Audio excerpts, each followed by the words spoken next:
Greetings, my esteemed members. I trust you've been doing well since our last session. Welcome back to my YouTube channel focused on academic excellence. If you are new or it is your first time to watch from my channel, I would request kindly to subscribe to my channel. Like and share widely the video to your friends so that they may grab the concept in my today's presentation and grow together. I'm really delighted to have you join me in today's video, where we'll delve deeply into a significant chemical process known as the Solvay process. This process, named after Belgian chemist Ernest Solvay, was developed by him and remains a fundamental topic in the field of industrial chemistry. To start with, what exactly is Solvay process? The Solvay process is an industrial chemical method used for the production of soda ash, or more specifically, sodium carbonate, which has the chemical formula NaCO. This process plays a crucial role in various industries due to the wide range of applications of sodium carbonate. But why sodium carbonate? Now, to respond to this question, we need to consider the advantages, or rather the uses, of sodium carbonate, which include the following. First, it is applied in glass industry as an agent of scaling down the boiling point of silicon, also known as natural sand, to a lower value so as to make the process energy efficient. Secondly, the compound is used in cleaning detergent and soaps industry. Thirdly, it is used in water softening and treatment. Fourthly, it is used in pulp and paper making industry for pH control and breaking of wood chip, among other many applications. Now let's dive into the process of obtaining this compound, that is the sodium carbonate. To achieve this, we need first to get to know the raw material that are required in the process. These raw materials are as follows. First, we have the brine, which is concentrated sodium chloride. Secondly, we have water, which is used for cooling and dissolving purposes. Thirdly, we have the limestone, also known as calcium carbonate, which is used as the main source of carbon, for oxide. Fourthly, we have coke, which is also known as carbon, which is used as fuel for decomposing limestone to give carbon, for oxide. The coke also serves as an extra source of carbon, for oxide. And finally, we have ammonia gas, which is used for creating a suitable environment for precipitating sodium hydrogen carbonate in the carbonated chamber when carbon, for oxide gas, is bubbled over ammoniated brine. Now that we are conversant with the raw materials we need for the process, let's now delve into how the process takes place step by step using a flow chart. Step 1. Obtaining ammoniated or ammoniacal brine. In this step, the brine, which is also known as concentrated sodium chloride, is mixed with ammonia gas inside chamber 1 as indicated in the flow chart. In this case, there is no direct reaction that takes place, but rather the ammonia gas dissolves in the water present in the brine to form ammonium hydroxide. This results into two products, ammonium hydroxide and sodium chloride.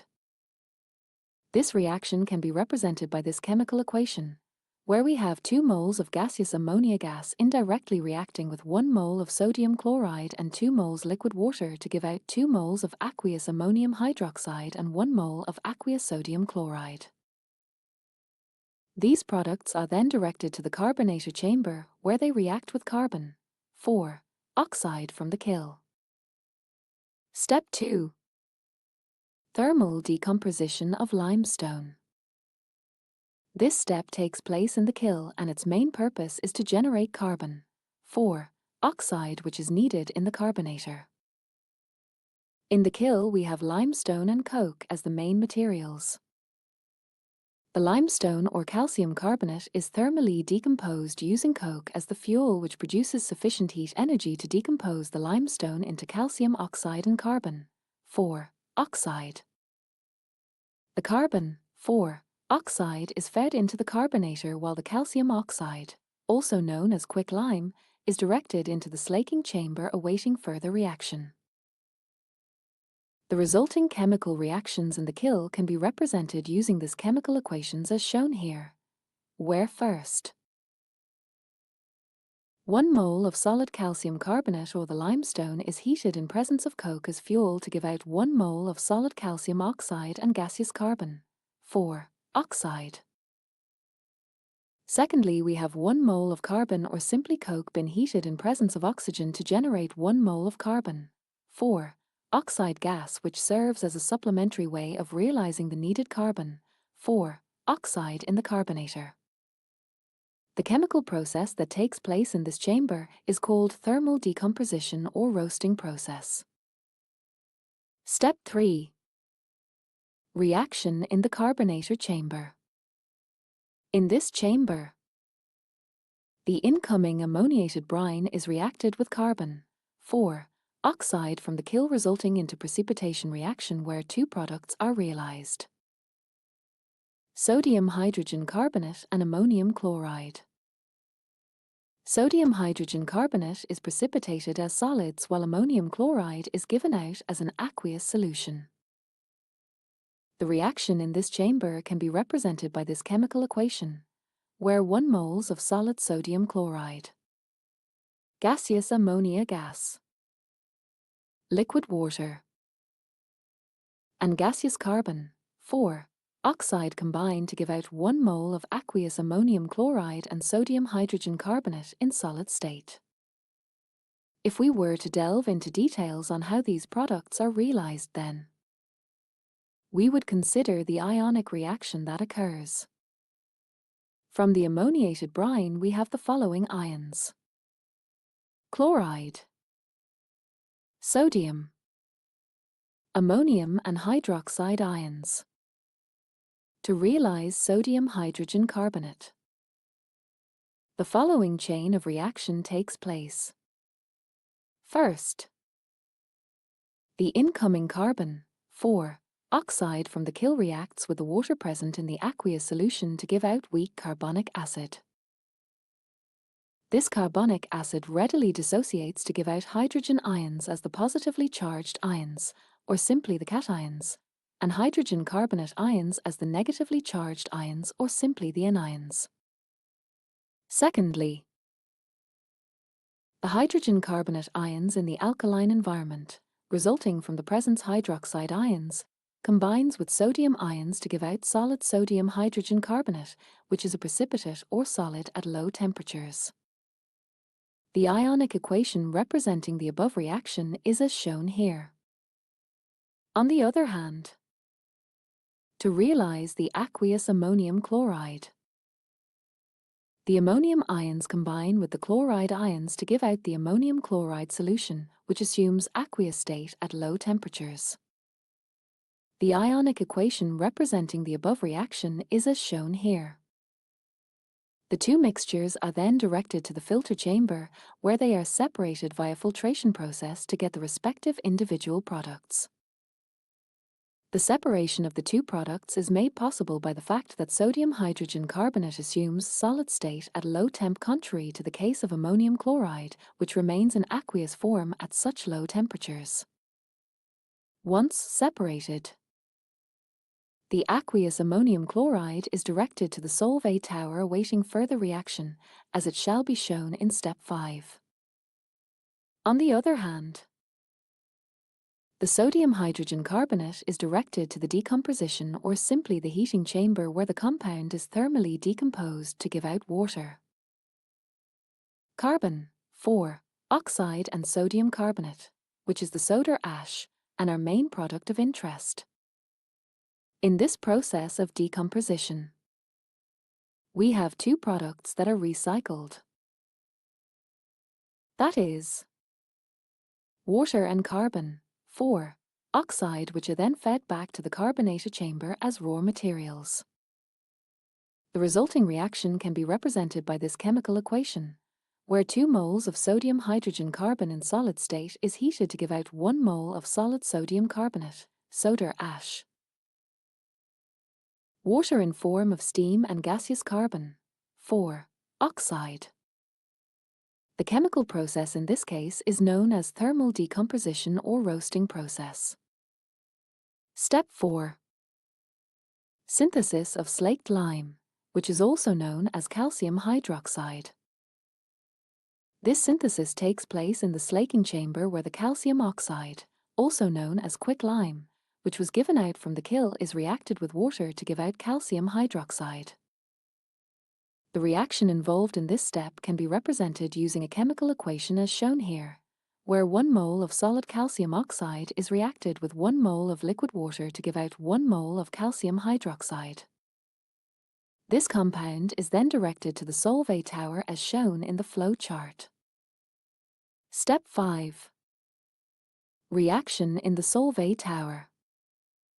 In reference to the earlier presentation, we now have two compounds that were fed into the Solvay tower, which are aqueous ammonium chloride and calcium hydroxide. In this tower, the two compounds react to give out 3 products, namely gaseous ammonia gas, liquid water, and aqueous calcium chloride. Again, here we have 2 products that have been recycled. That is, water and ammonia gas.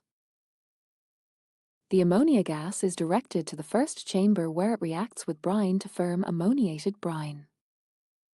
Similarly, the recycled water is redirected into the carbonator chamber for cooling purposes and dissolving application. On the other hand, the calcium chloride is given out as a byproduct of the process.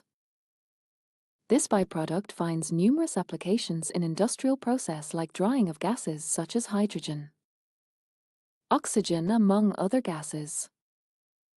The reaction in this step can be represented by use of a chemical equation as shown below, where 1 mole of aqueous calcium hydroxide reacts with 2 moles of aqueous ammonium chloride to give out 2 moles of gaseous ammonia gas, 2 moles of liquid water, and 1 mole of calcium chloride.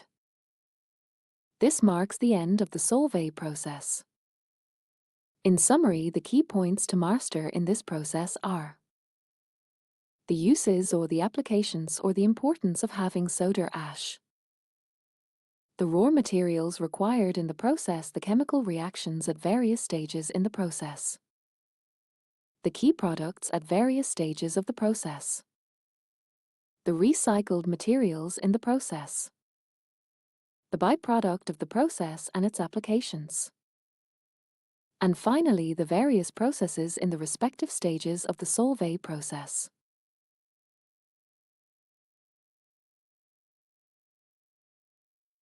Now, to crown my presentation, I wish to appreciate all of you for your sacrifice in terms of time and resources. If the video has been of value to you, please press the subscription button and the notification bell to get personalized updates and notifications whenever a new video is uploaded. Like and share the video widely to your colleagues to gain appreciable understanding on this very crucial and exam-testable chemical process. Additionally, if you have any concerns or questions regarding my presentation or a concept that you find it unclear, or you have an area you wish me to prepare a video on, kindly share it in the comments section and I will respond accordingly once I get it. Goodbye for now until next video. Stay tuned for more updates. Thank you and stay safe.